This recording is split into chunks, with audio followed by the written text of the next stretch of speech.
Hello everyone, welcome to education enhancement.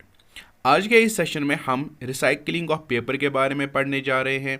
इसके बाद हमारा एक लास्ट टॉपिक बचता है इस चैप्टर का, वो हम आने वाले सेशन में कंप्लीट करेंगे। तो चलिए आज का सेशन स्टार्ट करते हैं। Recycling of paper. The term recycling of paper means to process the waste paper so that it can be used again. देखिए, रिसाइकलिंग ऑफ पेपर बोलते किसको है?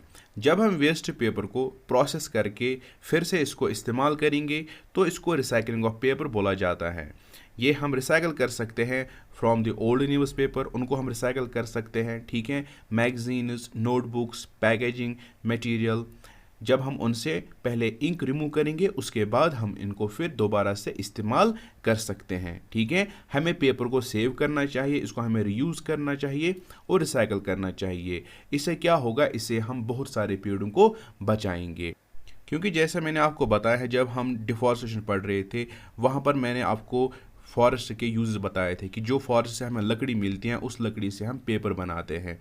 तो जब हम पेपर को रीयूज़ करेंगे, रिसाइकल करेंगे, तो हमें ज़रूरत ही नहीं पड़ेगी पेड़ों को काटने की, ठीक है। इससे पेड़ भी बचेंगे और हमारा नेचर भी सेफ रहेगा, और इसके साथ साथ एनर्जी और पानी भी काफ़ी बचेगा जो इस्तेमाल होता है पेपर को बनाने में।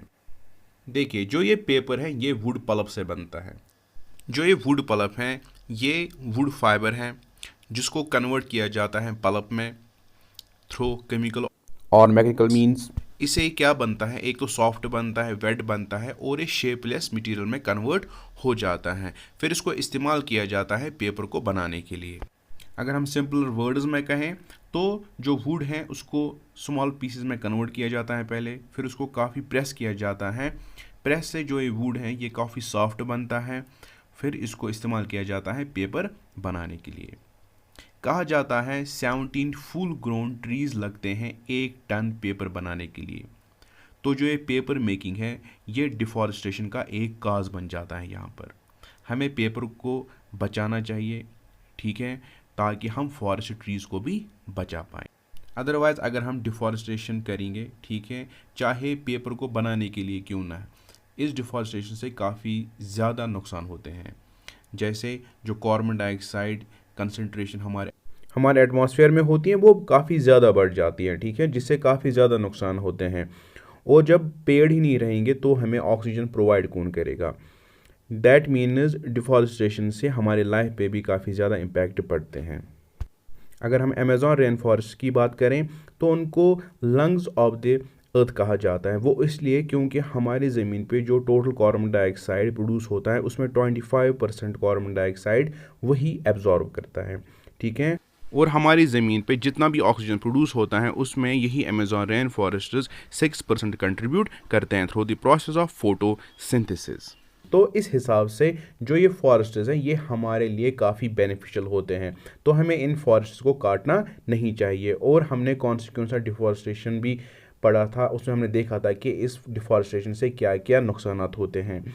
तो जो पेपर हम इन्हीं फॉरेस्ट से हासिल करते हैं हमें उस पेपर को वेस्ट नहीं करना चाहिए, ठीक है। आधे बच्चे क्या करते हैं, वो इस पेपर से प्लान्स बनाते हैं, बॉल्स बनाते हैं, या बहुत सारी गेम्स इन पेपर्स पे खेलते हैं। ऐसा नहीं करना चाहिए। इससे ज़्यादा पेपर इस्तेमाल नहीं होंगे और फॉरेस्ट्स भी नहीं कटेंगे, पेड़ भी नहीं कटेंगे। और अगर हम गवर्नमेंट की बात करें तो गवर्नमेंट भी अब पेपरलेस सर्विसेज प्रोवाइड कर रही हैं ताकि जो ये पेपर्स हैं इनकी वजह से हमें पेड़ों को ना काटना पड़े। तो हम कैसे अब इन पेपर्स को सेव कर सकते हैं? देखिए, if each one of us save just 1 sheet of paper in a day we can save many trees in a year. अगर हम सभी 1 शीट पेपर का बचाएंगे दिन में तो 1 साल में हम बहुत सारे ट्रीज़ को ऐसे बचाएंगे। We can save paper by writing fully on both sides of every sheet of paper in our notebook. तो हम और कैसे पेपर को बचा सकते हैं?